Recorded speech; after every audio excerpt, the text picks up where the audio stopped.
Why didn't I cry? Have you ever been in a moment where you were supposed to cry, but you felt nothing? Not sadness, not anger, not even confusion, just blank. Maybe at a funeral, maybe during a breakup, maybe when someone said goodbye. And later you wondered, is something wrong with me?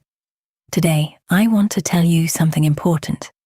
Maybe nothing is wrong with you. Maybe your feelings just arrive late. There are people like this. When something sad happens, their mind understands, but their heart stays quiet. When something good happens, they smile. But joy doesn't go very deep. When someone praises them, they say thank you. But inside, nothing really moves. People say, you're calm, you're strong, you're mature. But sometimes the truth is simpler. You're not strong. You just haven't felt it yet. When I was in elementary school, I entered a writing contest. The title of my essay was My Father's Tears. It sounded emotional, powerful, almost dramatic. But here's the truth. That day, my father did not cry, and I didn't cry either. My parents were separated. I met my father for a short time, and then we said goodbye again. I remember the moment clearly, but what I remember most is this. No one cried.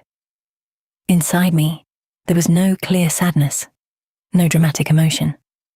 There was only something strange, uncomfortable, heavy, hard to name. I remember thinking, what is this? I don't like this feeling. What am I supposed to do right now? I didn't know how to handle that moment.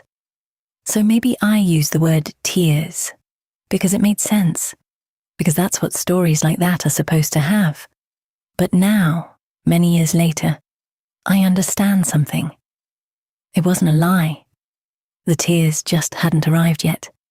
After that, I lived my life through understanding, not through feeling. When I was sad, I searched for reasons. When someone hurt me, I analyzed it. When someone I loved was in pain, I tried to explain it, instead of simply sitting with it. On the outside, my life looked stable, logical, reasonable. But inside, something was missing. Sometimes I felt pain without knowing why. Sometimes I felt pressure without a clear reason. I wasn't avoiding emotions. I just didn't know their language. About 35 years later, I finally understood. The tears in my essay were not my father's. They were mine, reflected in his face.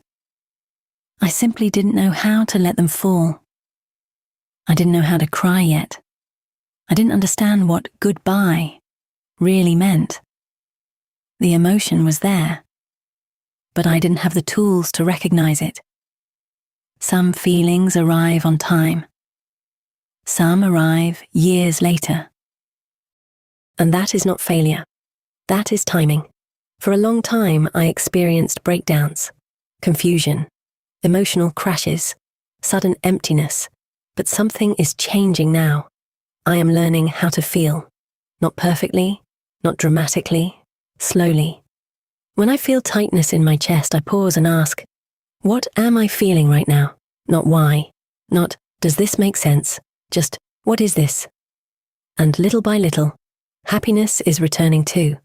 Not loud happiness, not dramatic happiness, just quiet, steady happiness. Maybe you are like this too. Maybe you didn't cry when you were supposed to.